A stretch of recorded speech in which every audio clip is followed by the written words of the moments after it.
everyone, Infinitecaz here, and welcome to another video. As you may have heard, there is a new patch coming to Splatoon 2, which will be released on the 22nd of April. This patch, which is 5.2.0, has some interesting changes, and today I want to give my thoughts and talk about how I think this will change the competitive scene. This is all simply my opinion, and if you disagree with anything, let me know in the comments. With that out of the way, please like and subscribe as it really helps me out, and let's get right into it.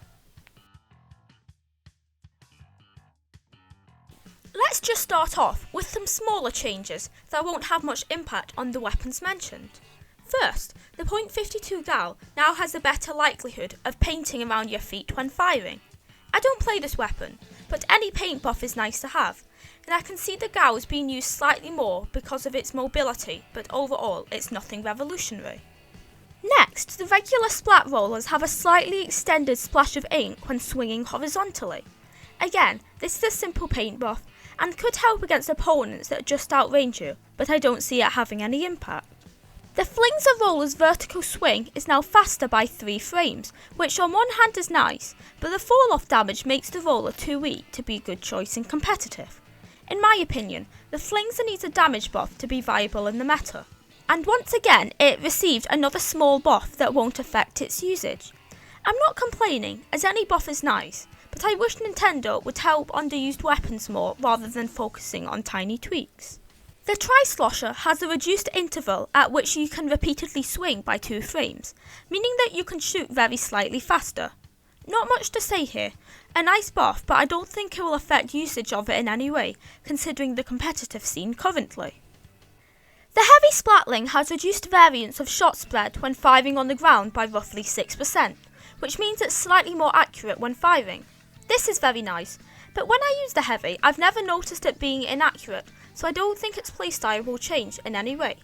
The Heavy has always been a solid pick, and if anything, this will help it in more aggressive situations. I do think we may start to see more Heavy play, but I'll talk more about that later. Next up, the Spatulas have a slight paint buff. That being the spread of ink from each shot is slightly increased. This just makes it similar before it got a nerf, which I thought was unnecessary, so I do like this buff. The Julies are one of the few slays I enjoy playing, and this won't make them broken or anything, just slightly better at their job. The Gluggers now have reduced ink consumption by about 7%, making them slightly easier to play and use with their subs, specifically the Decker with Splash Wall. This may also mean that you don't need to run Ink Saver on it anymore, or at least less of it, which means you can use more gear focused on your special or mobility. However, in my opinion, the Glugger's biggest weakness is how easily punishable they are, and I would have rather seen a reduced lag buff than ink consumption, as combined with their low accuracy, they are notoriously hard to use and weak to a lot of midlines and longer ranged weapons. If you could escape from a dodge roll slightly faster, I think that would make a huge difference to the weapon. But again, any buff is nice, so I can't complain. The Squiffers now have a reduced time from being able to charge a shot by a frame, so just a very small buff that means it can fire slightly faster. Nice, but nothing special. The same buff applies to the Splat Chargers, the unscoped ones specifically, but this time it's reduced by 2 frames. Again, this is nothing special, but it could help paint very slightly faster when firing in succession. The Splatterscopes now have a slightly narrower ink trail after fully charging a shot. This does not apply to unscoped chargers or shots that are not fully charged. This isn't anything huge, as the scope isn't a huge painter anyway, but I feel like the unscoped chargers may be a better pick in many situations. I'm more of a scoped charger player, but I'm considering getting into the unscoped variants to give myself more variety as a backline. The Splat Chargers patches are the same for the scoped and unscoped E-liters. So the unscoped has a reduced time in between shots by 2 frames, and the scoped shots are slightly narrower. My thoughts are the same, as the E-liters are not great painters, so the nerf makes very little difference in the long run. Now let's get into 2 major weapon changes. The first one is about the Ballpoint Splatling. The velocity of ink over long distances has been reduced by 4%, and this comes with reduced range. It also has reduced movement when charging and firing from a close range by roughly 10%, making it a lot less mobile. This patch is a huge change for the Ballpoint, as its long range and great mobility are the reasons why it's used a lot. I expected it to get nerfed, but not this hard. This reduced velocity when firing means that it has weaker matchups against longer ranged opponents. This also means it will take slightly longer to hit opponents when changing into its long ranged mode. As stated, this also reduces the range, meaning it's even weaker against backlines such as chargers and the Hydra. The other patch it got was a huge mobility nerf, reducing the movement speed by 10%. I'm sure this will make the Ballpoint less aggressive, and gives more incentive to run other Splatlings. I think we might see some more heavy and mini play come out of this nerf. The nerf will also make the Ballpoint easier to hit when strafing, making you more vulnerable and less of a threat when pushing in. This will definitely affect the Ballpoint's usage, but I think we will still see it, just not as often anymore, as it won't be as viable on many maps compared to other anchors. The other noticeable nerf is for the Tent Umbrella. Firstly, the umbrella restores after releasing your canopy 40 frames slower, making a tent player slightly more vulnerable as you are already very slow and weak without your shield. However, I don't think this is too much of a change, just a slight adjustment, especially as it's possible to get your shield back with the old one still on the battlefield. The main nerf is the shots are now 10% more ink heavy, meaning you will run out of ink much quicker.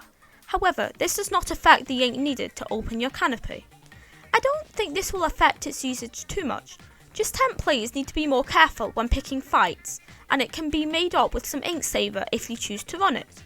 It doesn't really hinder the tent from its main purpose, so unlike the Ballpoint, I don't think it will be too noticeable.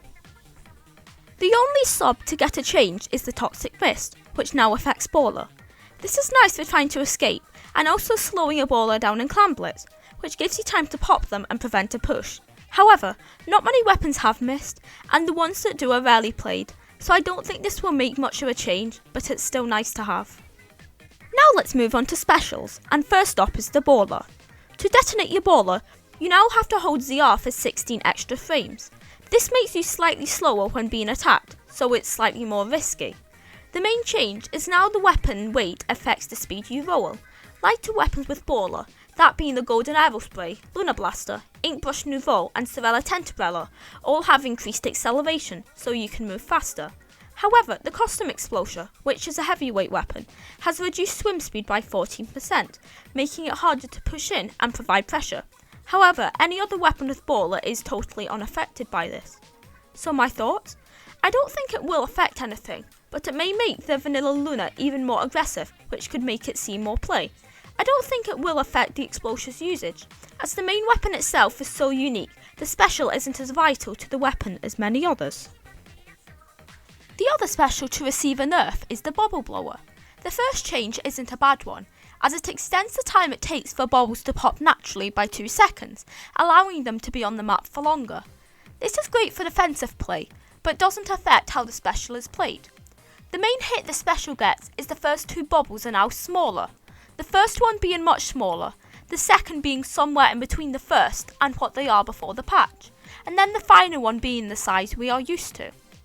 I assume this is to stop it from being as deadly at close range immediately, and to stop them from being as threatening in closer spaces when painting and pushing the objective. This also decreases the blast radius, meaning they do not ink as much when popped. To me, this seems as a very nice balance patch, not something that will nerf the bubbles into oblivion. I think the Bubble Blower will still be very good, just not quite as strong. Special Power Up also increases the size of bubbles, so you can cancel out the nerf with enough of this ability. Finally, there are some special point adjustments, which are as follows. The NZAP 83 has been reduced from 180 to 170p. The Custom Range Blaster has also been reduced from 180 to 170p. The L3 nozzle nose has been increased from 210 to 220. The foil squeezer has been increased from 180 to 190, and the Inkbrush Nouveau has been increased from 160 all the way to 180. None of these are that huge, but seem fair.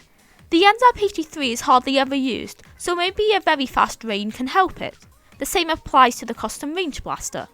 I'm surprised the vanilla L3 got nerfed, as I see the Inkjet variant most, which only needs 200p for its special. The Inkjet is just as deadly, and burst bombs are so good on the L3, so I'm surprised Nintendo didn't target that one. As expected, the foil squeezer got a special point nerf, but 10p is nothing and won't affect the weapon that much. Lastly, the Inkbrush Nouveau got a 20p increase on its baller, which is fair as the brush just constantly gets its special, making it especially strong in clams. 180p is still reasonable, and I don't think it will kill the weapon. So that's all the patch notes, but what about the weapons that didn't get patched? The most obvious one is the Junior, which is played in nearly every comp seemingly due to its armor spam and bombs. I thought it would get a special point nerf, which seemed like the obvious change, as it wouldn't kill the weapon but make it less obnoxious. I also expected other weapons like the NZAP 85 to potentially get a special point nerf. Weapons I hoped would get a buff were the Eliters, as their range is still too short for them to be a viable pick over the Splatterscopes, as well as the Mini Splatling, which is in desperate need of a mobility buff to stand against other midlines. I also hoped that Splashdown would get a buff, which would make you less vulnerable when using it. But overall, I don't want to be that person complaining about my main not receiving any special treatment.